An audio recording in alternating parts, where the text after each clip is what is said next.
भारत एक लोकतांत्रिक गणराज्य है, लेकिन क्या आप जानते हैं कि आज भी भारत के कुछ हिस्सों में लोकतंत्र सिर्फ एक शब्द है, हकीकत नहीं।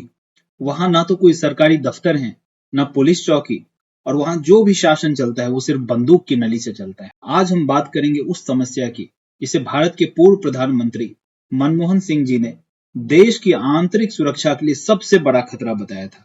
आज हम बात करने जा रहे हैं नक्सलवाद के बारे में। आज की वीडियो में हम बात करेंगे नक्सलवाद की शुरुआत कहां से हुई, इसके आइडियोलॉजिकल फाउंडेशंस क्या हैं, इसे आइडियोलॉजिकल सपोर्ट कहां से मिलता है। साथ ही साथ हमारे देश में शुरुआत से लेकर आज तक नक्सलवाद किन किन दौरों से होकर गुजरा है और आज कहां पे खड़ा है। इसके साथ हम ये भी बात करेंगे कि नक्सलवाद के एम्स क्या हैं और क्या जिन एम को लेकर नक्सलवाद की शुरुआत हुई थी आज भी वही एम नक्सलवाद के हैं या फिर नक्सलवाद किसी और विभत्स रूप में हमारे देश में उभर कर सामने आ रहा है। इसके बाद हम ये भी जानने की कोशिश करेंगे कि नक्सलवाद के पनपने के कारण क्या हैं, सरकार ने इससे निपटने के लिए क्या क्या स्टेप्स लिए हैं और सरकार के लिए हुए स्टेप्स की वजह से आज नक्सलवाद की स्थिति देश में क्या है। फाइनली हम ये देखने की कोशिश करेंगे कि नक्सलवाद से रिलेटेड टॉपिक पे हमारे सिविल सर्विस की परीक्षा में 2013 से लेकर आज तक कितने क्वेश्चंस पूछे गए हैं। तो आइए शुरू करते हैं। देखो, समय है 1967 का, सन 1967 का, और जगह है नक्सलबाड़ी नाम का एक छोटा सा पश्चिम बंगाल का गांव।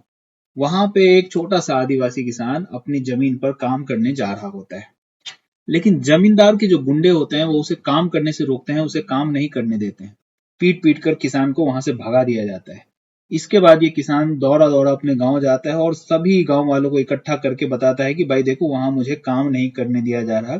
यहाँ पे एक चीज आपको ध्यान रखनी है कि किसानों के साथ ये जो शोषण किया जा रहा था जमींदारों के द्वारा, ये चीज कोई नक्सलबाड़ी में पहली बार नहीं हुई थी। ये घटना अंग्रेजों के समय से, जब से जमींदारी व्यवस्था की शुरुआत हुई है, उस समय से किसानों का शोषण होता आया है। लेकिन जिस तरह से सन 1857 की क्रांति के लिए चर्बी वाली गोली एक ट्रिगर का काम करती है, ठीक उसी तरह नक्सलवादी में जब इस किसान को जमींदारों के द्वारा पीट कर भगाया जाता है तो ये घटना एक ट्रिगर का काम करती है, एक बहुत बड़े आंदोलन का रूप ले लेती है। नक्सलवादी गांव के सारे किसान एकजुट हो जाते हैं, संगठित हो जाते हैं और जमींदारों के खिलाफ रिवोल्ट कर देते हैं। जमींदारों के घरों पर हमला करते हैं, उनकी जमीन पर हमला करते हैं, सभी पर कब्जा कर लिया जाता है। साथ ही साथ अनाज के गोदामों पर भी हमला किया जाता है और नक्सलबाड़ी को एक स्वशासित गांव घोषित कर दिया जाता है। इसे एक ऑटोनोमस विलेज घोषित कर दिया जाता है और यहीं से शुरुआत होती है नक्सलवादी मूवमेंट की। अब चूंकि ये नक्सलबाड़ी गांव की घटना थी जहां से इसकी शुरुआत हुई थी, इसलिए आगे चलकर ये नक्सलवाद के नाम से प्रचलित हो गया। नक्सलबाड़ी गांव में जब आंदोलन की शुरुआत हुई थी तब वहां इस आंदोलन के 3 नेता उभरकर सामने आए थे, चारू मजूमदार, कानू सान्याल और जंगल संथाल। तो इन तीनों नेताओं ने शुरुआती दिनों में नक्सलवादी आंदोलन की बागडोर संभाली और जैसा कि अभी आप समझ ही गए हो कि इनका जो एम था किसानों को शोषण से मुक्त करवाना था, किसानों के हक के लिए लड़ना था, गांव के जो गरीब है उनके हक के लिए लड़ना था। अब थोड़ी बात कर लेते हैं कि इन्हें आइडियोलॉजिकल सपोर्ट कहां से मिलता है। तो किसी भी लड़ाई को लड़ने के लिए एक आइडियोलॉजिकल सपोर्ट बहुत ही जरूरी है। आप चाहे किसी भी चीज के लिए लड़ो, आप अपने हक के लिए सरकार से लड़ो, आप अपने धर्म की रक्षा के लिए लड़ो, किसान अपने हक की रक्षा के लिए लड़े, अपने जमीन की रक्षा के लिए लड़े। हर चीज के पीछे एक आइडियोलॉजिकल फोर्स जरूरी होता है। ये चीज हमने सिर्फ भारत की क्रांति नहीं, पूरे विश्व में कहीं भी क्रांति हुई है तो वहां देखा है। हमने अपने वर्ल्ड हिस्ट्री के क्लास में देखा है कि फ्रेंच रिवॉल्यूशन को आइडियोलॉजिकल सपोर्ट कहां से मिला, अमेरिकन रिवॉल्यूशन को कहां से मिला। ठीक इसी तरह नक्सलवादी आंदोलन को भी जो सपोर्ट मिला वो माओ के डॉक्ट्राइन से मिला, माओ की फिलॉसफी से मिला। माओ की फिलॉसफी कहती है कि सत्ता कभी मांगी नहीं जाती, सत्ता हमेशा छीन कर हथियाई जाती है।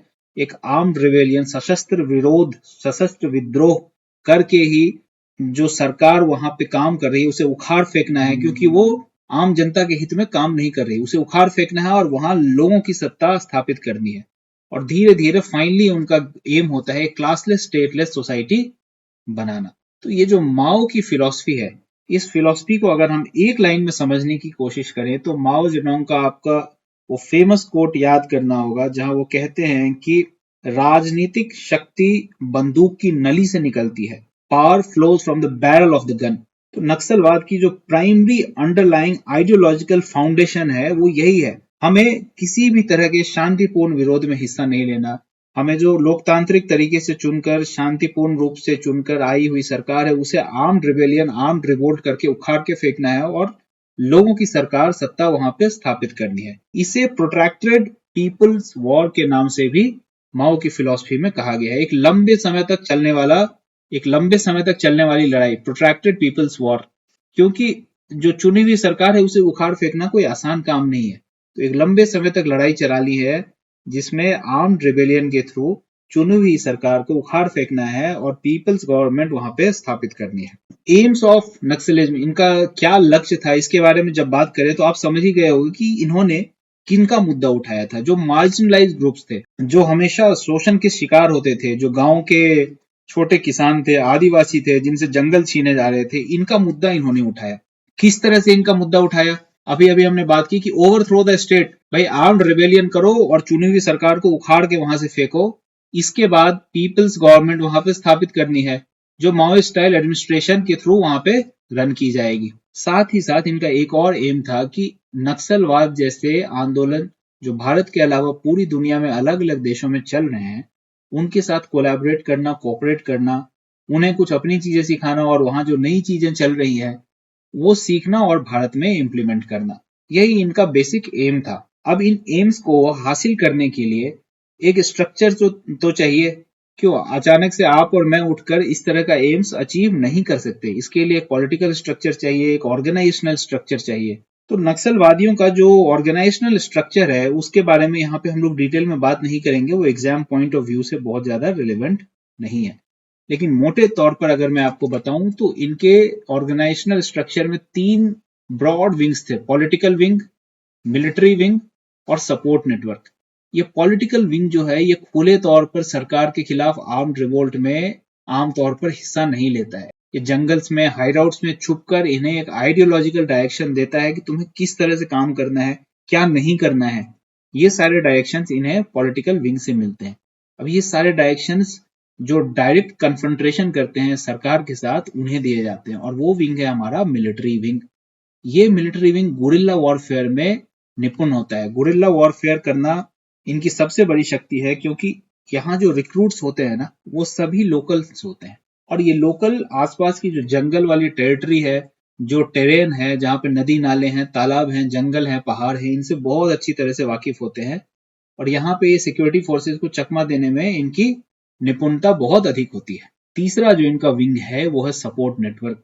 देखो, मिलिट्री विंग और पॉलिटिकल विंग कभी सरवाइव नहीं कर पाएगा अगर उसे अंडरग्राउंड सपोर्ट, खाने पीने का सामान, छुपने के लिए घर, अपने कैडर्स को इंडोक्ट्रिनेट करने के लिए जो किताबें, जो लिटरेचर उन्हें चाहिए, या फिर लड़ने के लिए जो असला चाहिए, जो कारतूस चाहिए, बंदूक चाहिए, ये सारी चीजें अगर पहुंचाने वाले लोग ना मिलें तो पॉलिटिकल विंग और मिलिट्री विंग का सरवाइव कर पाना बहुत ही मुश्किल है। तो इस काम के लिए इन्होंने सपोर्ट नेटवर्क बनाया हुआ है, जिसे अंडरग्राउंड ऑपरेटिव्स कहते हैं।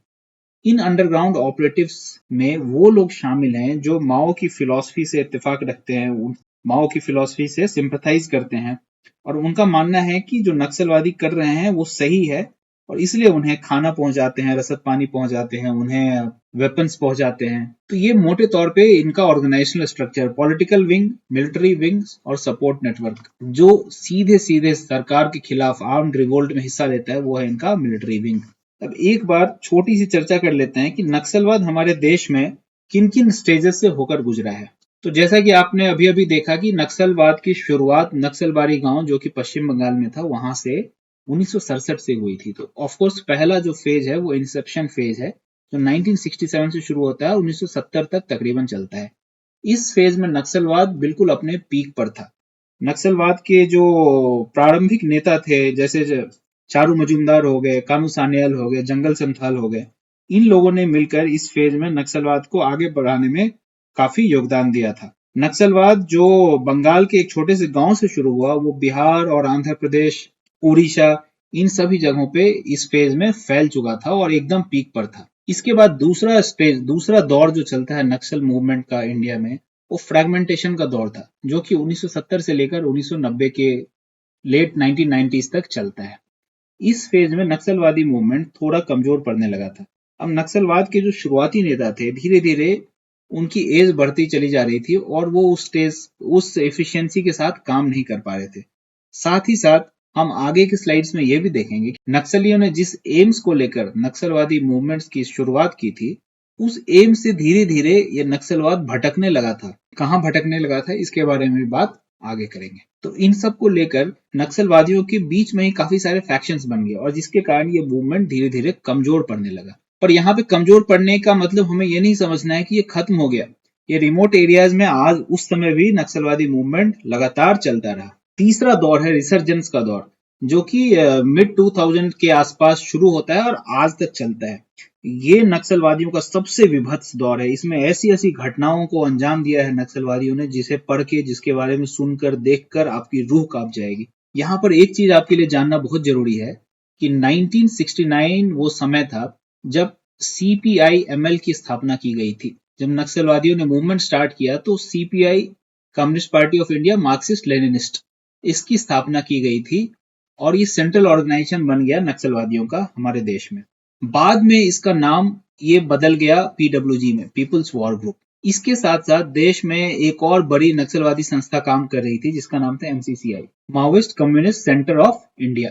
2004 ये जो तीसरे स्टेज है इसकी बात मैं कर रहा हूँ। यहाँ पे 2004 में आकर ये MCCI और CPI-ML ये दोनों मिलकर और साथ ही साथ और भी छोटी छोटी जितनी भी नक्सलवादियों की संस्था थी वो सब मिलकर एक CPI-M की स्थापना करते हैं, CPI communist party of India Maoist. और इसके बाद नक्सलवादियों का सबसे विभत्स दौर शुरू होता है।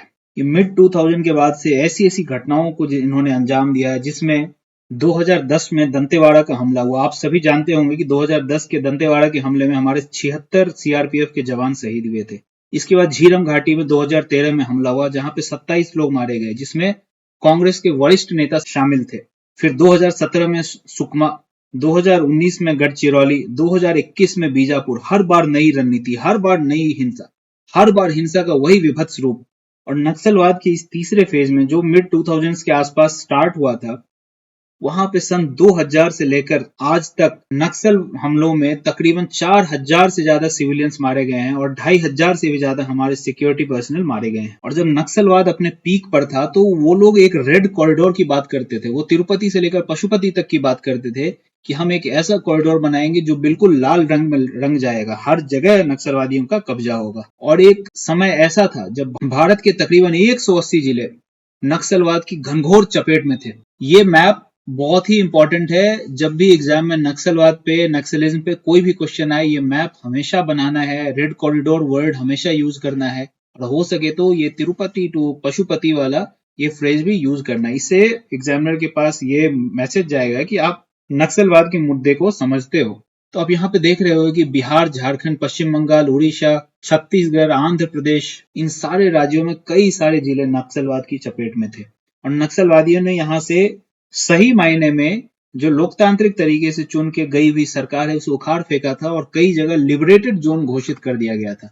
जहां पे ये अपनी सरकार स्थापित कर लेते थे उसे लिबरेटेड जोन कहते थे। आप आज के परिवेश में ये सोच के देखो कि कहीं पे लोकतांत्रिक तरीके से चुन के गई हुई सरकार को उखाड़ दिया जाए और वहां पे नक्सलियों का शासन चल रहा हो तो कैसा विभत्स रूप होगा। वीडियो के शुरुआत में सबसे पहले हमने नक्सलबाड़ी में शुरू हुए उस ट्रिगर पॉइंट की बात की थी जहां से ये आंदोलन जन्म लेता है। वहां हमने देखा था कि ये सिर्फ एक घटना नहीं थी, एक संकेत था कि जब न्याय नहीं मिलता तो लोग अपना रास्ता खुद बना लेते हैं। लेकिन सन 2004-2005 आते आते हमने ये देखा कि कभी किसान आंदोलन से शुरू हुआ यह संघर्ष अब एक सशस्त्र गोरिल्ला सेना बन चुका था, जिसमें 4000 से ज्यादा नागरिक मारे गए, 2500 से ज्यादा सुरक्षाकर्मी शहीद हुए, सैकड़ों गांव, स्कूल, सड़कें बर्बाद कर दी गई।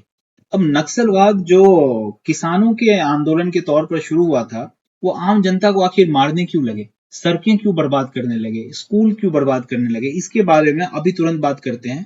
पर पहले हम जान लेते हैं कि नक्सलवाद जिस एक्चुअल एम के लिए शुरू हुआ था वो है for upliftment of rural down trodden. जो देश के ग्रामीण इलाके हैं, जो जंगली इलाके हैं, ऐसे इलाकों में जो निचले तबके के लोग हैं, जो किसान हैं, जो आदिवासी हैं, इन लोगों के उत्थान के लिए बेसिकली ये आंदोलन शुरू हुआ था एक वायलेंट आर्म्ड रिवोल्ट के फॉर्म में।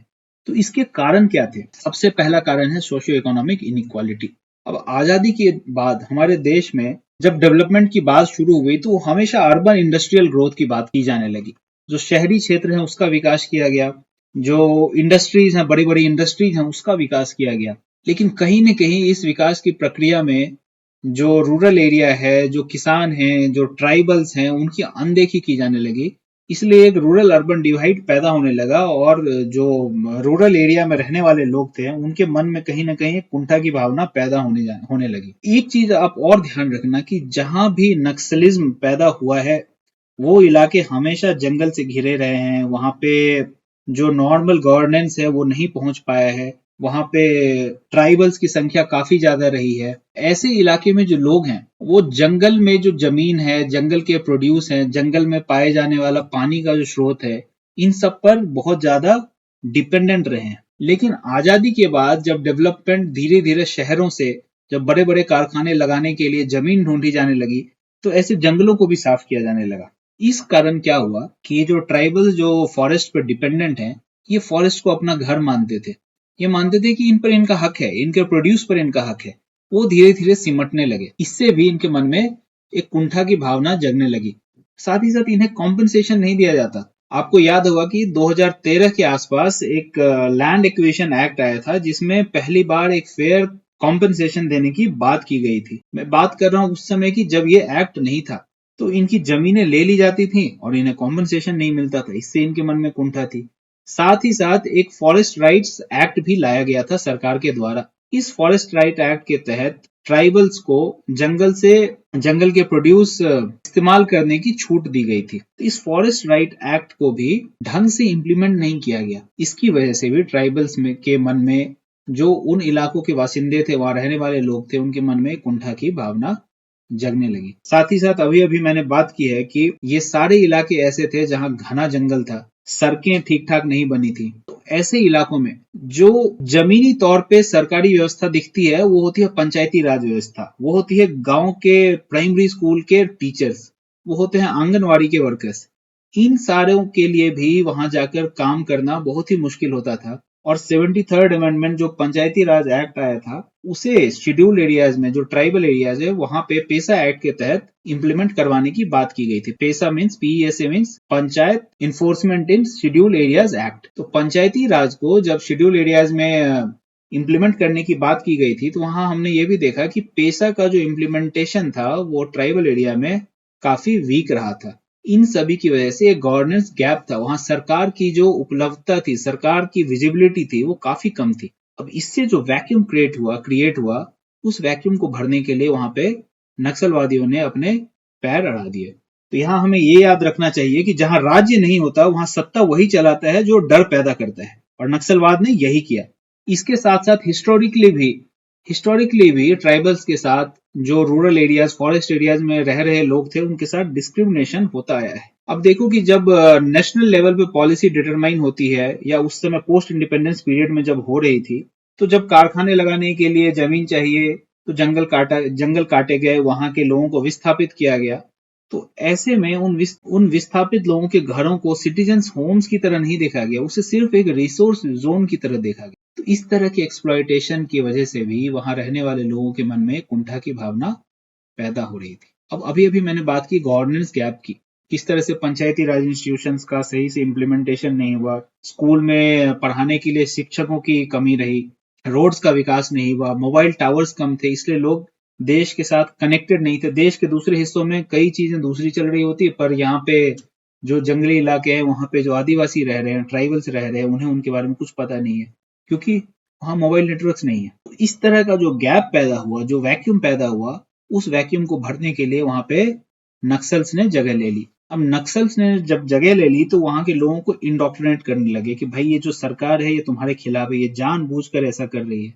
कई कई हद तक यहाँ पे सरकार की भी थोड़ी बहुत गलती जरूर रही थी, क्योंकि ये वैक्यूम कभी क्रिएट होना ही नहीं चाहिए था। जो लॉप साइडेड डेवलपमेंट हुआ, जिसमें हमने सिर्फ शहरी विकास पे ध्यान दिया, इंडस्ट्रियल ग्रोथ पे ध्यान दिया, और आदिवासियों के विकास को, ट्राइबल्स के विकास को अनदेखा किया, इसने कहीं ना कहीं नक्सलियों को एक ग्राउंड दे दिया कि भाई वो जो कुंठित लोग हैं उनको हम इंडोक्ट्रिनेट करके अपनी तरफ कर सकते हैं, और फिर इनके थ्रू आर्म्ड रिवोल्ट करके सत्ता हथिया सकते हैं। एक बहुत ही इंपॉर्टेंट पॉइंट जो ऑलरेडी मैंने आपको बता दिया है वो है ज्योग्राफिकल टेरेन। जो भी है नक्सलवाद से प्रभावित क्षेत्र हैं, आप हमेशा देखना कि वो सारे इलाके घने जंगलों वाले इलाके हैं, पहाड़ी इलाके हैं।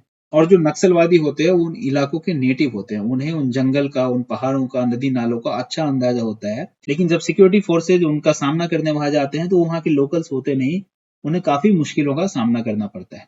साथ ही साथ ऐसे ऐसे जो इलाके हैं, जो ट्राई जंक्शंस, ये जो ट्राई जंक्शन है, ये 3 स्टेट के जंक्शन को बोला जाता है। ऐसे इलाके जहां पे 3 स्टेट की बाउंड्री आकर एक जगह मिलती है, वो इलाके इन नक्सलियों के पनपने के सबसे बेहतरीन ग्राउंड्स उभर कर धीरे धीरे सामने आए, क्योंकि यहाँ पे जुरिस्डिक्शन का इशू हो जाता है। अब देखो, जैसे एग्जाम्पल के छत्तीसगढ़, महाराष्ट्र और तेलंगाना, इनका ट्राई जंक्शन ले लो। अब जब महाराष्ट्र वाले पीट के भगाएंगे इन नक्सलियों को, तो ये घुस के छत्तीसगढ़ चले जाएंगे। इन्हें पता है कि महाराष्ट्र की पुलिस घुस के छत्तीसगढ़ नहीं आएगी, इनका जुरिस्डिक्शन का इशू है। अगर महाराष्ट्र वाले ने तेलंगाना भगाया, फिर वही हाल। इसी तरह छत्तीसगढ़, झारखंड, उड़ीसा का जंक्शन है। आप एक चीज देखना है कि इन ट्राई जंक्शन के आसपास सबसे ज्यादा नक्सल इन्फेस्टेड जोन्स पाए गए हैं पास्ट में। तो मोटे तौर पे ये सारे कारण हैं नक्सलिज्म के स्प्रेड होने के। और इन सभी कारणों में अब जब इनका गौर से जब आप स्टडी करोगे तो आप 3 मुद्दे पाओगे, 3 कोर मुद्दे। वो 3 कोर मुद्दे हैं जल, जंगल और जमीन। जल, जंगल और जमीन। जब भी नक्सलिज्म पे कोई क्वेश्चन आए या नक्सलिज्म के पनपने के कारणों के बारे में बात हो, तो अभी हमने जो सब यहाँ पे सीखा है ये तो लिखना ही है। और इसके बाद आपको कंक्लूड भी क्या करना है कि इन सभी मुद्दों का जो कोर है वो 3 चीज ही है, जल, जंगल और जमीन। आपको क्या बताया था मैंने कि ये ट्राइबल्स जो हैं ये जंगल में रहते हैं, उसे घर मानते हैं। पीने के पानी तक के लिए भी ये जंगल में पाए जाने वाले प्राकृतिक स्रोतों पे डिपेंडेंट हैं। और जब इन सभी स्रोतों का, जल, जंगल, जमीन, इनका शोषण होने लगा तो इन ट्राइबल्स के मन में कुंठा की भावना पैदा हुई, जिसके कारण नक्सलिज्म उत्पन्न हुआ। और जल, जंगल, जमीन से जुड़े सारे मुद्दे इस स्लाइड में आपके लिए डिटेल में डिस्कस किए गए। पर ये जल, जंगल, जमीन बहुत ही इंपॉर्टेंट है, ये फ्रेज याद रखना, मैं बार बार दोहरा रहा हूं। जब भी एग्जाम में कोई क्वेश्चन आए तो यहाँ इसे इनकॉर्पोरेट करने की कोशिश करना कि जल, जंगल, जमीन इसलिए भी इंपॉर्टेंट है क्योंकि जल, पानी से ही जीवन है। जंगल सिर्फ पेड़ पौधे नहीं थे, उनकी आजीविका थी, उनका घर था, उनकी पहचान थी। जमीन महज उनके लिए जमीन नहीं थी, उनकी संस्कृति थी, उनका सम्मान था, उस जमीन की वो पूजा करते थे। जब इन सब चीजों पर हमला हुआ तो ये नक्सलिज्म के फॉर्म में तब्दील हो गया। इन तीनों तत्वों पर जब भी हमला हुआ, विद्रोह भी वहीं से शुरू हुआ। अभी थोड़ी देर पहले मैंने आपसे बात की थी कि जब नक्सलिज्म मूवमेंट शुरू हुआ था तो किसानों के उत्थान के लिए, किसानों की सहायता के लिए, आदिवासियों की सहायता के लिए, जिनका शोषण हो रहा था उनकी मदद के लिए शुरू हुआ था। लेकिन धीरे धीरे हमने देखा कि यहाँ पे सिविलियन पॉपुलेशन को मारा जा रहा है, स्कूल तबाह किए जा रहे हैं, सड़कें नहीं बनने दी जा रही। तो आखिर ऐसा क्या हो गया कि आदिवासियों के उत्थान के लिए शुरू किया हुआ आंदोलन इतना विभत्स रूप ले लेता है और हजारों सिविलियन की जान चली जाती है। इस चीज को समझने के लिए सबसे अच्छा डॉक्यूमेंट हमारे मिनिस्ट्री ऑफ होम अफेयर्स की वेबसाइट पर है। इसका लिंक मैंने यहाँ पे आपके लिए लिख रखा है, यही लिंक है। ऊपर जो भी ये टेक्स्ट लिख रखा है ये मैंने इस लिंक से कॉपी करके पेस्ट किया है। यहाँ पे होम मिनिस्ट्री की वेबसाइट भी हमें यही कहती है कि भले ही नक्सलवाद का जो मूवमेंट है वो उस समय शुरू हुआ हो किसी एक पार्टिकुलर ट्रिगर इवेंट की वजह से, भले ही वो शुरू हुआ हो आदिवासियों के उत्थान के लिए, लेकिन बाद में इसे एक सेल्फ फुलफिलिंग प्रोफेसी बना दिया गया। कैसे बनाया गया वो समझने की कोशिश करो। सबसे पहले नक्सली क्या कहते थे कि जहां पे भी गवर्नेंस गैप है वहां पे हम उसे फुलफिल करने के लिए एक पीपल्स गवर्नमेंट स्टैब्लिश करेंगे। लेकिन बाद में इस मुद्दे को कुछ इस तरह मोड़ दिया गया कि जहां गवर्नेंस का प्रेजेंस है, छोटे स्तर पर सरकारी कर्मचारी, सरकारी अधिकारी, पंचायती राज इंस्टीट्यूशंस में, स्कूल में, प्राइमरी टीचर्स, आंगनवाड़ी वर्कर्स, ये सभी मौजूद हैं, वहां कोई गवर्नेंस का गैप नहीं। पर वहां इन छोटे लेवल के सरकारी कर्मचारियों की हत्या कर दी जाती है और एक ऐसा डर का माहौल पैदा किया जाता है कि वहां दूसरे कर्मचारी आने से मना कर देते हैं। सड़कें अगर बनाई जा रही है सरकार के द्वारा तो कॉन्ट्रैक्टर्स की हत्या की जाती है और सड़कें नहीं बनने दी जाती है, अस्पताल नहीं बनाने दिए जाते हैं। इन सब के कारण नेचुरली एक गवर्नेंस गैप क्रिएट किया जाता है माओवादियों के द्वारा। और जब इस तरह का डर का माहौल उत्पन्न कर दिया जाता है तो वहां के जो आदिवासी होते हैं, जो लोकल्स होते हैं, उन्हें ये बताते हैं माओवादी, देखो भाई यहाँ पे सरकार तुम्हारे लिए कुछ काम नहीं कर रही, सड़क नहीं बन रहे, अस्पताल नहीं बन रहे, पीने का पानी तुम्हारे घरों तक नहीं आ रहा। और इस तरह के governance, artificial governance gap create किया जाता है और उसे वो कैप्चर कर लेते हैं। कि मिनिस्ट्री ऑफ होम अफेयर्स के वेबसाइट पर ये जो एक छोटा सा पैराग्राफ लिखा है बहुत ही इंपॉर्टेंट है। मैं आप सभी से रिक्वेस्ट करूंगा कि ये वीडियो यहीं पॉज करके एक बार ये पूरा पैराग्राफ पढ़ लो। इसमें जो बोल्ड किए हुए पॉइंट्स हैं वो बहुत ही इंपॉर्टेंट है। देखो यहाँ क्या कह रहा है, Maoist insurgency doctrine glorifies violence as the primary means to overwhelm the existing socio economic political structure. तो ये हमने पहले ही देख लिया था कि राजनीतिक शक्ति बंदूक की नली से ही निकलती है। तो यहाँ पे ये आगे कहता है कि first stage of the insurgency, the people's liberation guerrilla army resorts to guerrilla warfare which primarily aims at creating a vacuum at grassroots level। अब ये वैक्यूम कैसे क्रिएट किया जाता है? This is achieved by killing lower level government officials, police personnel of the local police station, workers of mainstream political parties and people's representatives of Panchayati Raj system. Local political party के लोगों को मारा जाता है, police वालों को मारा जाता है, टीचर्स को मारा जाता है, पंचायती राज सिस्टम में काम करने वाले वर्कर्स को मारा जाता है, और इससे नेचुरली एक गवर्नेंस गैप क्रिएट हो जाता है। इसके बाद ये प्रोपेगेंडा का वाला स्टेज शुरू होता है। प्रोपेगेंडा फैला जाता है कि देखो भाई तुम्हारे लिए सरकार कुछ काम नहीं कर रही, इन एडिक्वेसीज को पॉइंट आउट किया जाता है, और उसके बाद लोगों को इंडोक्ट्रिनेट करके नक्सलवादी मूवमेंट में शामिल किया जाता है। इंडोक्ट्रिनेशन के लिए भी इन्होंने एक फ्रंट ऑर्गेनाइजेशन क्रिएट किया हुआ, अलग अलग नाम से ये फ्रंट ऑर्गेनाइजेशन पूरे देश में काम कर रहे हैं, जो मास मोबिलाइजेशन करते हैं सेमी अर्बन और अर्बन एरिया में। यहाँ पे ये ध्यान रखना कि ये जो फ्रंट ऑर्गेनाइजेशन हैं ये डायरेक्टली किसी भी तरह के आर्म्ड वॉरफेयर में पार्ट नहीं करते। ये सिर्फ इनका काम है इंडोक्ट्रिनेट करके, मास मोबिलाइजेशन करके लोगों को नक्सलवादी मूवमेंट से जोड़ना। खुद ये नक्सलवादी मूवमेंट में हथियार उठा के सरकार के खिलाफ लड़ने नहीं जाते। तो मिनिस्ट्री ऑफ होम अफेयर्स पे लिखा हुआ ये आर्टिकल बहुत ही इंपॉर्टेंट है और हाईली इंसाइटफुल। उम्मीद करता हूँ आपने वीडियो पॉज करके इसे पढ़ लिया होगा। और मैं तो ये भी कहूंगा कि ये जो लिंक है यहाँ जाकर आप मिनिस्ट्री ऑफ होम अफेयर्स की वेबसाइट पे नक्सलिज्म के बारे में एक बार पढ़ो। तो यहाँ पे हमने क्या देखा कि नक्सलवादियों ने खदेड़ के सरकार को वहां से भगाया है, और उसके बाद वो जो खाली किया हुआ राजनीतिक वैक्यूम है उसे कब्जा कर लिया आर्म्ड रिवोल्ट के द्वारा। तो जहां राज्य न हो वहां सत्ता वही चलाता है जो डर पैदा करता है, और नक्सलवाद ने यही किया। अब नक्सलवादी खुद को चैंपियन बताते हैं डाउन ट्रोडन का, आदिवासियों का, जिनकी जमीन छीनी जा रही है, जिन्हें सरकार की सुविधाएं नहीं मिल रही है। लेकिन ये सब सिक्के के एक पहलू है और बिल्कुल मार्जिनल पहलू, अधूरे पहलू है। इनमें सच्चाई बहुत कम है। मैं ये नहीं कहता कि सरकार की तरफ से गवर्नेंस गैप बिल्कुल भी नहीं रहा है, सरकार की तरफ से भी गवर्नेंस गैप रहा है, इसे नकार देना हमारी बेवकूफी होगी। लेकिन माओवादियों ने जिस तरह इसे प्रोजेक्ट किया वो भी पूरा ट्रूथ हमारे सामने नहीं देता है। अब माओवादियों की कुछ ऐसी, नक्सलियों की हमारे देश में कुछ ऐसी हरकतें रही हैं, उनमें से कुछ हरकतें मैं आपके लिए आपके सामने रखता हूं जो इनकी हिपोक्रेसी को आपके सामने खोल कर रख देगा। 2021 में दंतेवाड़ा में एक ऐसे स्कूल टीचर हुए जो वहां काफी पॉपुलर हो गए, और वहां गांव वालों के बीच उनकी पकड़ अच्छी होने लगी क्योंकि वो बच्चों को अच्छे से पढ़ाते थे। अब नक्सलियों को ये अपना प्रभाव क्षेत्र कम होता हुआ दिखा। उन्हें लगा कि भाई ये एक स्कूल टीचर अगर इतना प्रभावित कर दे रहा है पूरे गांव को और बच्चों को पढ़ा रहा है, बच्चे उसका सपोर्ट कर रहे हैं, तो हमारे समर्थक कहाँ रहेंगे? जब बच्चे, जो पढ़े लिखे बच्चे बढ़ के आगे चलेंगे, वो स्कूल टीचर की बात मानेंगे, मेरे पीछे क्यों आएगा कोई? इसने इस स्कूल टीचर को पुलिस इन्फॉर्मर बोल के मार दिया। इसके साथ साथ नक्सलियों की एक और विभत्स जो चीज रही है वो है बच्चों को एक सैनिक के रूप में इस्तेमाल करना, और ऐसी जगहों पे इस्तेमाल करना जहां पे उनका मरना तय है। जब भी सिक्योरिटी फोर्सेस से इनका सामना होता है, बच्चों को आगे कर दिया, महिलाओं को आगे कर दिया। इनका एक प्रॉपर बाकायदा एक बाल दस्ता चलता है। ये बाल दस्ता बच्चों को इकट्ठित करके बनाया गया रहता है, और इनका काम ये कैसी कैसी चीजों में करते हैं।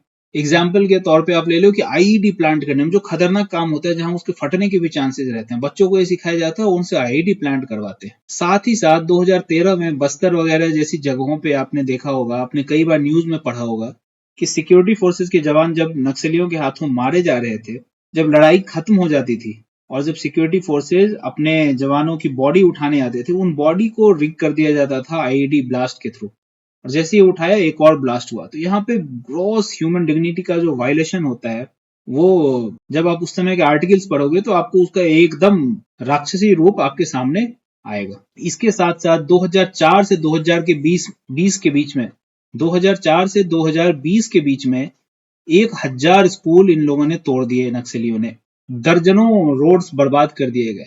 तो यहाँ पे आप देखो कि बच्चों को आगे करके उन्हें मरने के लिए भेजा जा रहा है, शिक्षा को रोकने के लिए टीचर्स को मार रहे हैं, मरे हुए सैनिकों की बॉडी को बॉम्ब से जोड़कर उन्हें ब्लास्ट किया जा रहा है। मतलब एक बेसिक ह्यूमन डिग्निटी भी इनके अंदर नहीं है। 1000 से ज्यादा स्कूल और दर्जनों सड़कें तोड़ दी गई, जहां पे ये बात करते हैं कि हम आदिवासियों का विकास चाहते हैं, हम उनका उत्थान चाहते हैं, और जब उनके उत्थान के लिए सड़कें बनाई गई, स्कूल्स बनाए गए, उन प्रयासों को इन्होंने रोकने का हमेशा काम किया है। तो इन सारी घटनाओं ने नक्सलियों की पोल खोलनी शुरू कर दी कि भाई तुमने शुरुआत तो की थी आदिवासियों की मदद के लिए, उनके उत्थान के लिए, उनको शोषण से बचाने के लिए, लेकिन आज जो तुम्हारा स्वरूप है वो किसी आतंकवादी गतिविधि से कम नहीं है।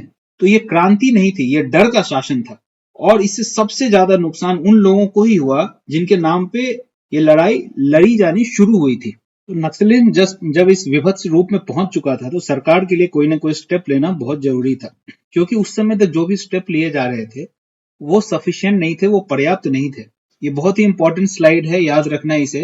2015 में सरकार ने एक national policy and action plan to address left wing extremism बनाया। 2015 में ये प्लान बनाया और इसमें मोटे तौर पे 6 मुद्दों पे काम किया गया। पहला मुद्दा ऑफ कोर्स था सिक्योरिटी मेजर्स, जहां पे सीएपीएफ को डिप्लॉय किया गया, सेंट्रल आर्म्ड पुलिस फोर्सेज, जिसमें सीआरपीएफ थी और इसकी स्पेशली ट्रेन्ड जो यूनिट थी कोबरा यूनिट, जो गुरिल्ला वॉरफेयर में नक्सल्स के साथ लड़ने में माहिर थी, उसे वहां डिप्लॉय किया गया। इसके साथ साथ अभी अभी हमने बात की थी ट्राई जंक्शन की, कि भाई एक स्टेट से छत्तीसगढ़ ने मार के भगाया, फिर घुस गए आंध्रा में, वहां से पीट के भगाया, ये घुस गए महाराष्ट्र में। तो इस समस्या से लड़ने के लिए सरकार ने एक ज्वाइंट कोऑर्डिनेटेड ऑपरेशन चलाने शुरू किए। जब भी ट्राई जंक्शन इलाके में ऑपरेशन होता था, तीनों राज्य की पुलिस साथ में ऑपरेशन करती थी, जिससे कि नक्सलियों का एक राज्य से दूसरे राज्य में भागकर जंगली इलाकों का फायदा उठाकर छुपने जाने का जो इरादा था वो नाकाम होने लगा। इसके साथ साथ ही कई बार हमने ये भी देखा है कि ऐसे इलाकों में जो पुलिस स्टेशन होते थे, जो नक्सली इन्फेस्टेड इलाके में पुलिस स्टेशन होते थे, उस पर नक्सली हमला करके उसे गोले बारूद से उड़ा दिया करते थे। इस चुनौती से निपटने के लिए सरकार ने फोर्टिफाइड पुलिस स्टेशंस की संरचना की। अब ऐसे पुलिस स्टेशंस आम पुलिस स्टेशंस के मुकाबले मजबूत रहते हैं, लेकिन आप देखो कि इस तरह के सारे खर्चे जो हैं वो राज्य सरकार को करने पड़ते हैं, क्योंकि पुलिस एक स्टेट सब्जेक्ट है। तो राज्य सरकार इस तरह का खर्चा करने में सक्षम नहीं रहती है नॉर्मली।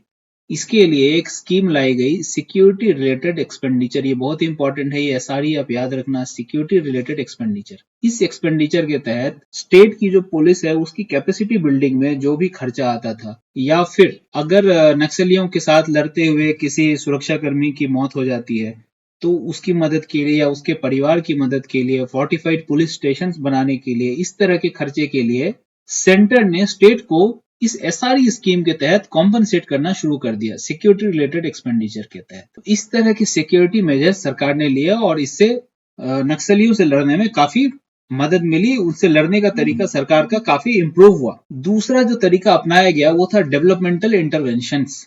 अब जब नक्सलवाद के कारणों की हमने बात की थी, तो आप देखो वहां पे मैंने आपसे कहा था कि वहां के लोग कटे कटे महसूस करते थे, क्योंकि ऐसे इलाकों में मोबाइल के टावर नहीं थे, टेलीफोन्स के कनेक्शन नहीं थे, स्कूल में शिक्षक पर्याप्त मात्रा में नहीं थे, हेल्थ सेंटर्स नहीं थे, हॉस्पिटल्स नहीं थे, सड़कें कम थी।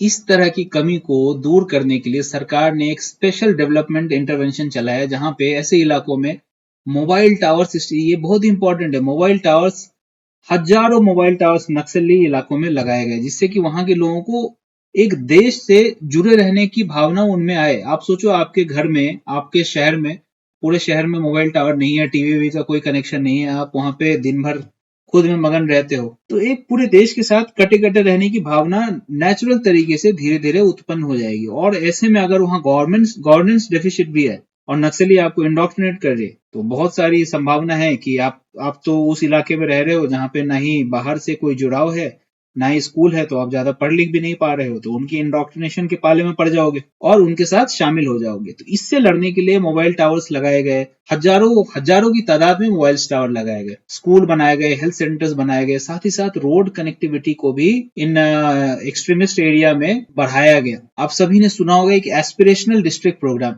एस्पिरेशनल नाम, ये एस्पिरेशनल वर्ड नॉर्मली एक बैकवर्ड डिस्ट्रिक्ट जो कि नक्सल इन्फेस्टेड हैं उस तरह की डिस्ट्रिक्ट्स को रेफर करता है, लेकिन यहाँ पे सरकार ने एक अच्छा काम किया है कि बैकवर्ड डिस्ट्रिक्ट्स प्रोग्राम ना यूज करके एस्पिरेशनल वर्ड यूज किया। ये एक पॉजिटिव कोनोटेशन देता था और वहां के लोगों को भी एक सेंस ऑफ प्राइड देता था कि हम अब आगे बढ़ने जा रहे हैं। एस्पिरेशनल डिस्ट्रिक्ट प्रोग्राम स्टार्ट किया, जिसके तहत ऐसे डिस्ट्रिक्ट्स मेजरली इसमें ऐसे ही डिस्ट्रिक्ट्स कवर थे जो कि नक्सल इन्फेस्टेड हो, जहाँ पे नक्सलियों का प्रभाव काफी ज्यादा हो, वहां पे रोड्स वगैरह की कनेक्टिविटी पे काफी ध्यान दिया गया। तो इन डेवलपमेंटल इंटरवेंशंस के तहत सरकार क्या करना चाह रही थी कि जो गवर्नेंस गैप जिसका फायदा उठाकर नक्सली वहां पर अपना प्रभाव क्षेत्र स्थापित करने की कोशिश कर रहे थे, उस प्रभाव क्षेत्र को बिल्कुल ही खत्म किया जा रहा था। अब गवर्नेंस का चेहरा, सरकार का चेहरा मोबाइल टावर्स के रूप में, स्कूल के रूप में, हेल्थ सेंटर्स के रूप में, सड़कों के रूप में लोगों को जब दिखने लगेगा तो लोग नक्सलियों के प्रभाव से खुद ही दूर होने लगेंगे। तीसरा काम, अब देखो यहाँ पे जो सरकार जो भी काम कर रही है, इसे याद करने का तरीका क्या है कि जब हमने नक्सलवाद के फैलने के कारण देखे थे ना, उन कारणों को कैसे दूर किया जाना है, उसे एक एक करके हम यहाँ पे समझने की कोशिश कर रहे हैं। तीसरा जो काम था वो राइट्स एंड इंटाइटलमेंट्स। अब देखो हमने बात की थी आदिवासियों की, उनके जल जंगल जमीन से जुड़ाव की, वो जंगल से कैसे जुड़े हुए थे, जंगल उनका घर था, उनकी पहचान थी, उसकी वो पूजा करते थे, वो उनसे छीना जा रहा था। तो इसके लिए फॉरेस्ट राइट्स एक्ट ऑलरेडी वहां पे था, पर इसका इम्प्लीमेंटेशन सही से नहीं हो रहा था। फॉरेस्ट राइट एक्ट के इम्प्लीमेंटेशन पे ध्यान दिया गया। साथ ही PESA act, Panchayati Raj extension to schedule areas act, Panchayati Raj institutions को शेड्यूल्ड एरियाज में, ट्राइबल एरियाज में अच्छे से इम्प्लीमेंट करने पर ध्यान दिया गया, जिससे गवर्नेंस गैप और भी ज्यादा कम हो, सरकार का जो वहां पे प्रेजेंस है और अच्छे से उभर कर सामने आए। चौथा काम जो किया गया वो था कि देखो आप सारे जो नक्सली हैं उन्हें मार के खत्म तो कर नहीं सकते। जब आप उनके शीर्ष जो उनका नेतृत्व है उसे मारोगे तो एक डर की भावना उनके अंदर पैदा होगी और कई सारे नक्सली आपके सामने सरेंडर भी करेंगे। तो ऐसे सरेंडर किए हुए नक्सलियों को आप थोड़ा सा सॉफ्टली अगर ट्रीट करते हो, अगर सही मायने में वो रिफॉर्म्ड हो चुके हैं, तो उन्हें थोड़ा सा सॉफ्टली ट्रीट करना, थोड़ा सा केयरफुली हैंडल करना सरकार के लिए फायदेमंद साबित हो सकता था। इसलिए सरकार ने एक सरेंडर एंड रिहेबिलिटेशन पॉलिसी सामने लाई, जिसके तहत इन नक्सलियों को जिन्होंने सरेंडर कर दिया और रिहेबिलिटेट होना चाह रहे थे, मेन स्ट्रीम से जुड़ना चाह रहे थे, उन्हें इन्होंने घर मुहैया करवाया। साथ ही साथ कुछ ऐसी ट्रेनिंग दी, अभी तक इनकी ट्रेनिंग क्या हुई थी, बंदूक चलाने में, उन्हें गोली चलाना आता था। पर दूसरा काम जिसको करके वो एक मेन स्ट्रीम सोसाइटी में जुड़ सके, हर एक के अंदर कुछ ना कुछ ऐसी स्किल आइडेंटिफाई की गई और उस स्किल में उसे ट्रेन किया गया, जिससे कि वो अपना काम कर सके, अपने परिवार का पेट भर सके, अपना घर चला सके। और ये स्किल इन्हें प्रोवाइड करने के बाद इन्हें जॉब भी प्रोवाइड करवाया गया, साथ ही साथ कुछ मॉनेटरी कंपनसेशन भी इन्हें दिया जाने लगा। तो जब सरेंडर किए हुए नक्सलियों को जब इस तरह का कंपनसेशन मिलने लगा, तो दूसरे नक्सली बोलते भाई हम भी क्यों नहीं करें, यहाँ पे हमें क्या ही मिल रहा है, अब सरकार की गोली खाने मिल रही है। तो ऐसा देख के एक डोमिनो इफेक्ट सा हुआ और भी नक्सली सरेंडर करने लगे। So this seeks to weaken the insurgency by encouraging defections. पांचवा तरीका जिसके तहत सरकार ने नक्सलियों की कमर तोड़ने की कोशिश की वो था यूज ऑफ टेक्नोलॉजी। देखो जो भी ये इलाके थे वो हाईली फॉरेस्टेड एरियाज थे, जंगल के इलाके थे, पहाड़ी इलाके थे, नदी नालों से भरपूर इलाके थे, और जो नक्सली थे वहां के लोकल थे, उन्हें इन इलाकों का अच्छा अंदाजा था। पर सरकार की तरफ से जो सिक्योरिटी फोर्सेज जाते थे वो वहां के लोकल्स नहीं थे। तो इस चीज की कमी पूरी करने के लिए सरकार ने वहां ड्रोन्स का इस्तेमाल किया, सैटेलाइट्स का इस्तेमाल किया, उन इलाकों की जीपीएस मैपिंग करवाई, उनके टेरेन के बारे में पूरा अंदाजा पहले से ही ले लिया। इसके बाद जो सरकार को एक डिफिकल्टी का सामना करना पड़ता था कि हम एक ऐसे फोर्स से लड़ रहे हैं जो यहाँ की लोकल है और इलाके को अच्छी तरह से जानते हैं, उस कमी को न्यूट्रलाइज करने में इस टेक्नोलॉजी ने बहुत मदद की। और आज के समय में तो एयरफोर्स डायरेक्टली नक्सल से नहीं लड़ रही है, पर उनके एयरक्राफ्ट, उनके ड्रोन्स का इस्तेमाल उनकी पोजीशंस, उनके लोकेशंस, उनके मूवमेंट्स को ट्रैक करने के लिए किया जा रहा है। तो इस तरह की टेक्नोलॉजी का इस्तेमाल करके जो एक नेचुरल डिमेरिट सरकार के फोर्सेस के पास था उसे दूर करने की कोशिश की गई। साथ ही साथ कैपेसिटी बिल्डिंग और कोऑर्डिनेशन पे भी ध्यान दिया गया। देखो ये कैपेसिटी बिल्डिंग जो है इसके बारे में हम लोग ऑलरेडी यहाँ सिक्योरिटी मेजर में बात कर चुके हैं। मैं यहाँ कोऑर्डिनेशन के बारे में आपको बताता हूँ कि पहले क्या होता था कि पुलिस भाई अपना अलग नक्सल से लड़ रही है, जो स्टेट पुलिस होती है, सीआरपीएफ अपना अलग नक्सल से लड़ रहे हैं, इनके बीच में कोऑर्डिनेशन की बहुत कमी होती थी। तो सरकार ने देखा कि इस तरह की कोऑर्डिनेशन की कमी की वजह से हमारे जवानों की जानें भी जा रही हैं और नक्सलियों का कोई नुकसान भी खास पहुंच नहीं रहा है। इस कारणवश एक यूनिफाइड कमांड स्ट्रक्चर बनाया गया, जिसके तहत जब भी कोई एक्शन होगा, या पुलिस करे या सीआरपीएफ करे, तो उन दोनों को इसकी जानकारी देनी होगी एक दूसरे को। और साथ ही अगर कोई ज्वाइंट ऑपरेशन होता है तो भी इस यूनिफाइड कमांड स्ट्रक्चर के थ्रू वो ऑपरेशन काफी कोऑर्डिनेटेड तरीके से हो सकता था। अब मोटे तौर पे सरकार के द्वारा लिए गए जो तरीके हैं नक्सलियों से लड़ने के, वो यही 6 तरीके हैं। 6 हेड्स में इसे हम क्लासिफाई कर सकते हैं और सभी हेड्स के अंदर जो सब पॉइंट्स है वो मैंने आपके लिए एक्सप्लेन कर दिया गया है। लेकिन जब भी एग्जाम में इस तरह का कोई क्वेश्चन आए तो एक शब्द हमेशा वहां आपको लिखना है और वो शब्द है समाधान। ये समाधान जो नेमोनिक्स है, इन सभी इसमें सभी लेटर्स का SAMADAHAN इन सभी का अलग अलग मीनिंग गवर्नमेंट की तरफ से दिया गया। ये मैंने नहीं बनाया, ये सरकार ने दिया है। तो इस सभी को मैं चाहता हूं कि आप वीडियो पॉज करके एक बार सभी को पढ़ लो, और जब भी ये क्वेश्चन आए कि सरकार ने क्या क्या स्टेप्स लिए हैं, तो हमें लिखना, इस स्लाइड में जो चीज दी गई है यही लिखना है, national policy and action plan to address left wing extremism. 2015 की ये जो पॉलिसी है, लिखना सब कुछ यही है। ये लिखने के बाद आपको साथ में एक वर्ड समाधान ऐड कर देना है कि इन सभी पॉलिसीज, यहाँ पे जो 6 पॉलिसीज हमें बताई गई हैं, इन सभी पॉलिसीज को समराइज करके सरकार ने ब्यूटीफुली समाधान वर्ड के थ्रू इसे प्रेजेंट किया है। तो आपका जो आंसर है वो और भी ज्यादा इनरिच हो जाएगा। एक बार वीडियो पॉज करो, इस समाधान में सभी लेटर्स का फुल फॉर्म, सबका जो एक्सपेंशन है वो आप एक बार पढ़ के समझने की कोशिश करो। बहुत ही आसान है, इसमें कोई डिफिकल्टी आपको नहीं आएगी। तो देखो, जैसे ये एक्शनेबल इंटेलिजेंस है, ये इंटेलिजेंस गैदरिंग कहाँ से किया जा रहा है? हम लोग अभी हमने यहाँ पे क्या पढ़ा, ये यूज ऑफ टेक्नोलॉजी करके यहाँ से हम लोग इंटेलिजेंस गैदर कर रहे हैं। सर्वेलेंस वगैरह के लिए ड्रोन इस्तेमाल कर रहे हैं, जीपीएस मैपिंग कर रहे हैं। हार्नेसिंग टेक्नोलॉजी भी उसी का पार्ट है। कि मोटिवेशन एंड ट्रेनिंग, यहाँ पे सिक्योरिटी फोर्सेस को मोटिवेशन और ट्रेनिंग देने की बात हो रही है। ये सब हमने सिक्योरिटी मेजर्स में कवर किया था। तो हमने सारे पॉइंट्स ऑलरेडी कवर कर लिए हैं, कोई भी नया पॉइंट समाधान में नहीं दिया गया है। पर इन सबको एक सुंदर तरीके से एक समाधान शब्द देके, क्योंकि समाधान मतलब सॉल्यूशन होता है, तो नक्सलिज्म को खत्म करने के लिए क्या करें, तो एक समाधान दिया गया है।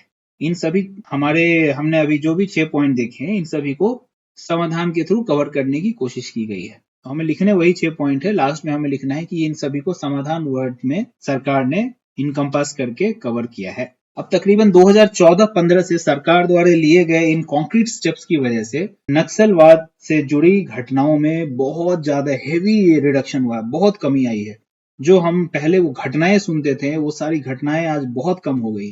आपको भरोसा नहीं होगा कि एक ऐसा समय था जब देश में जब भी चुनाव होते थे, तो नॉर्मली चुनाव में सरकारी कर्मचारी या फिर पुलिस वाले, सीआरपीएफ वाले, इन सबका डिप्लॉयमेंट होता है। अगर किसी नक्सल इन्फेस्टेड इलाके में किसी सरकारी कर्मचारी या पुलिस वाले, सिक्योरिटी फोर्सेस का डिप्लॉयमेंट हो गया, तो उनके घर वाले ये भरोसा नहीं कर पाते थे कि ये इंसान लौट के वहां से वापस आएगा, क्योंकि ऐसे इलाकों में हमेशा गोलीबारी, बम फटने की घटनाएं, आईईडी से एक्सप्लोजन ब्लास्ट, बूथ कैप्चर की घटनाएं, जो सिविलियन एम्प्लॉय, जो सरकारी कर्मचारी वहां चुनाव करवाने गए हैं, उन पे हमला, उनकी जान लेने वाली घटनाएं, ये आए दिन होती थी। ये एक नॉर्म था, ये साधारण चीज हो गई थी। उस स्टेज से लेकर सरकार द्वारा लिए गए स्टेप से 2014 से लेकर आज 2025 तक टोटल 180, एक समय ऐसा था, हमने क्या बात की थी, तिरुपति टू पशुपति वाला जो कॉरिडोर था, रेड कॉरिडोर था, उस समय लगभग 180 से 200 जिले नक्सलवाद से प्रभावित थे। आज के समय में सिर्फ 45 जिले ऐसे बचे हैं जो नक्सलवाद से प्रभावित हैं। ये मैं नहीं बता रहा, ये गवर्नमेंट का डेटा है, आप देख लेना। साथ ही साथ नक्सलियों से रिलेटेड वायलेंस में एक 81% की कमी आई है। ये डेटा मैंने पीआईबी, प्रेस इंफॉर्मेशन ब्यूरो की वेबसाइट से लिया है। ये देखो, इसका एक्चुअल फिगर भी यहाँ पे दे रखा है। इसके अलावा टोटल नंबर ऑफ डेथ्स, नक्सली हमलों में मरने वाले लोगों की तादाद में 85% की गिरावट आई है। ये गिरावट कब से हम नाप रहे हैं? 2010 वर्सेस 2024, 2010 वर्सेस 2024। तो ये 81 और 85 आपको याद तो रखना थोड़ा डिफिकल्ट है, क्योंकि एग्जाम में आपको और भी बहुत सारे डेटा याद रखने हैं। बट मोटे तौर पे अगर आप 80% याद रखोगे और बोलोगे कि सिविलियन डेथ में और नक्सल रिलेटेड वायलेंस में 2010 से लेकर 2024 तक एक 80% का रिडक्शन आया है, तो ये आपके आंसर को और इनरिच करेगा। देखो, मैं सारा डेटा याद करने नहीं बोल रहा, पर ये डेटा इंपॉर्टेंट है, आपके आंसर को एक अच्छा लुक देगा, एक अच्छा फील देगा, और एग्जामिनर को ये कन्वे करेगा कि आप नक्सलिज्म के बारे में डीप में जानते हो, अभी करंट न्यूज से आप फेमिलियर हो, क्योंकि ये डेटा अभी का है, रिसेंट डेटा है।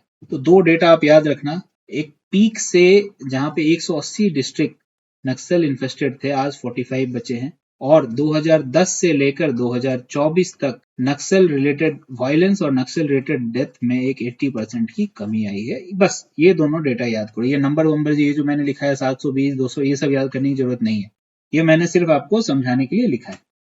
पर यहाँ पे एक चीज अगर आप देखोगे तो इसमें एक्सपोनेंशियल डिक्रीज है। देखो कहाँ पे ये 2010 में 720 था, ये सीधा नीचे गिरा है, ये 365 से ये 25 हो गया। अब नक्सलिज्म का टॉपिक इस साल के एग्जाम के लिए इसलिए भी इम्पोर्टेंट है क्योंकि हमारे गृह मंत्री अमित शाह जी ने कसम खाई है कि हम 2026 मार्च तक नक्सलिज्म को जड़ समेत समूल उखाड़ के फेंकेंगे देश से। तो इस वजह से ये मुद्दा न्यूज में रह रहा है और आए दिन सिक्योरिटी फोर्सेज जो हैं वो नक्सल्स के साथ इनकाउंटर में पाए जा रहे हैं और वहाँ हेवी हेवी नंबर्स में भारी तादाद में नक्सलियों को मार गिराया जा रहा है। अभी रिसेंटली आपने न्यूज सुना होगा कि एक बासवराजू बोल के उनका एक टॉप लीडर था, उसे मार गिराया गया। इससे नक्सलियों की कमर टूट गई है। यहाँ पे एक रीसेंट टाइम्स ऑफ इंडिया के एक आर्टिकल है 27 मई 2025 में। यहाँ पे फिर हमारे गृह मंत्री जी ने जो बात कही है उसके बारे में बात की जा रही है कि Amit Shah assertion that Naxalism would be eliminated before 31st March 2026, 31 मार्च 2026 तक नक्सलिज्म का खात्मा देश से हो जाएगा। इस तरह का टारगेट लेकर काम करने का जो जज्बा है आज से पहले देश में देखा नहीं गया नक्सलिज्म के खिलाफ। तो एक बहुत बड़ी बात कही गई है हमारे होम मिनिस्टर की तरफ से। और सिर्फ ये बात नहीं कही गई है, कंटिन्यूअसली इस पे काम हो रहा है। एक के बाद एक नक्सल्स के जो टॉप लीडर्स है उनको मार गिराया जा रहा है, साथ ही साथ जो सरेंडर करके आ रहे हैं उन्हें रिहेबिलिटेट भी जोर शोर से किया जा रहा है। अभी जो मैंने आपको बताया कि बासवराजू बोल के इनका एक टॉप कमांडर था, उसे मार गिराया गया है। साथ ही साथ सेंटर का एक और मैसेज जो यहाँ पे मैं हाईलाइट करना चाहूंगा, centre's message is clear, the fight against left wing extremism was no longer about containment but about reclaiming lost ground and restoring peace to regions once under siege। मतलब अब ऐसा नहीं है कि नक्सल्स को जहां है वहां कंटेन करना है, उनसे जहां पे है वो जमीन भी छीननी है और जिस जमीन को उन्होंने लिबरेटेड जोन घोषित कर दिया है, जहां पे उनका कब्जा हो गया, उन सबको उनके कब्जे से मुक्त करवाना है और पूरे भारत को 31 मार्च 2026 तक नक्सलिज्म की समस्या से मुक्त करवा देना है। तो अभी तक आज के क्लास में हमने जो भी पढ़ा उसमें हमने देखा कि नक्सलवाद की समस्या जहां से उत्पन्न हुई थी यानी कि नक्सलबारी से, उस समय जो मुद्दे उन्होंने उठाए थे वो मुद्दे जायज थे। उन्हें गलत ठहरा देना या ये कहना कि वो मुद्दे थे ही नहीं, ये बिल्कुल गलत होगा। आदिवासियों के, किसानों का, इनका शोषण जमींदारों द्वारा नहीं किया जा रहा है ऐसा कहना बिल्कुल गलत। इनका शोषण हो रहा था और उन मुद्दों के खिलाफ नक्सलवाद का आंदोलन शुरू हुआ। लेकिन धीरे धीरे हमने क्या देखा कि ये नक्सलवाद का जो आंदोलन है इन सारे मुद्दों से भटक के, गवर्नेंस गैप को फुलफिल करने के मुद्दे से भटक के इन्होंने आर्टिफिशियली गवर्नेंस गैप क्रिएट करना शुरू कर दिया गया। हमने वीडियो में अभी पढ़ा था कि किस तरह से लोअर लेवल सरकारी कर्मचारियों को मारा जाता था, लोअर लेवल पुलिस पर्सनल्स को मारा जाता था, पॉलिटिकल रिप्रेजेंटेटिव्स को मारा जाता था और इसके बाद एक डर का ऐसा माहौल पैदा किया जाता था जिससे एक आर्टिफिशियल गवर्नेंस गैप क्रिएट हो जाए और उसके बाद उस गैप को फुलफिल करने के लिए नक्सल मसीहा बनके, सबका दादा बनके वहां पे आएगा और राज करेगा। तो जो प्राइमरी एम था नक्सलिज्म का, आदिवासियों का उत्थान, उनको उसका हक दिलवाना, उससे भटक के ये स्टेट का पावर कैप्चर करने के मुद्दे पे आके रुक गए। किसी भी तरह स्टेट का पावर कैप्चर करना है, उस इलाके का डेवलपमेंट नहीं होने देना, सड़कें तबाह करनी है, स्कूल तबाह करने हैं, छोटे बच्चों को फ्रंट पे रख के लड़ाई करवानी है, उनसे बॉम्ब लगवाने हैं। आप अगर इसके बारे में पढ़ोगे तो आपको ये भी पता चलेगा कि आप देखोगे नक्सलिज्म में बहुत सारी महिलाएं भर्ती है। तो कई घरों से जब नक्सलवादी वहां के लड़के यानी कि उनके बेटे मांगने जाते थे कि भाई तुम इन्हें हमें दे दो, हम इसे अपने ऑर्गेनाइजेशन में भर्ती करेंगे, तो वो घर वाले बेचारे जब उनके पास एक ही बेटा होता था वो बोलते थे भाई इसे यहाँ पे मेरे पास रहने दो, तुम मेरी लड़की ले जाओ। तो यहाँ पे लड़के और लड़की के बीच का जो अंतर है, लड़कियों को किस तरह से वो डिस्पोजेबल मानते हैं, वो भी उभर कर सामने आता है। तो नक्सलवाद की यह समस्या हमें याद दिलाती है कि भारत का हर कोना भारत है, चाहे वो दिल्ली हो या दंतेवाड़ा। और नक्सलवाद केवल एक सुरक्षा चुनौती नहीं है, यह एक अस्वीकार की गई पीड़ा की आवाज है। लेकिन जब वह आवाज बंदूक की नली से निकलने लगती है तो उसका समाधान भी केवल सहानुभूति नहीं हो सकता। यूपीएससी के लिए यह विषय न सिर्फ परीक्षा का हिस्सा है बल्कि एक संवेदनशील प्रशासनिक सोच की परीक्षा भी है। वीडियो खत्म करने से पहले मैं एक क्वेश्चन आपके सामने रखता हूँ। क्या आप सही मानते हैं कि हम नक्सलवादियों से लड़ने के लिए अपनी आर्मी, अपने एयरफोर्स को डायरेक्टली मतलब आर्मी उससे डायरेक्टली कॉम्बैट करे, एयरफोर्स डायरेक्टली उन्हें बॉम्बार्ड करे, उनसे कॉम्बैट करे, या फिर अभी जो सरकार ने रवैया अपनाया है कि सिर्फ पुलिस फोर्स, सीएपीएफ वगैरह उनसे डायरेक्टली लड़ेंगे और एयरफोर्स से सिर्फ लॉजिस्टिकल सपोर्ट लिया जाएगा। लॉजिस्टिकल सपोर्ट बोले तो जो घायल है उन्हें उठा के ले जाने में एयरफोर्स के ड्रोन्स इस्तेमाल किए जाएंगे, जियो मैपिंग में, जीपीएस मैपिंग में, उनको नक्सलियों को ट्रैक करने में। तो अब इन दोनों में से किस अप्रोच से सहमत हो, या आप समझते हो कि इन दोनों का एक कॉम्बिनेशन नक्सलियों से लड़ने के लिए अच्छा है? ये कमेंट बॉक्स में लिख के बताओ, ये क्वेश्चन भी हो सकता है। साथ ही साथ आज तक 2013 से लेकर 2024 तक जो भी सिविल सर्विस की परीक्षा में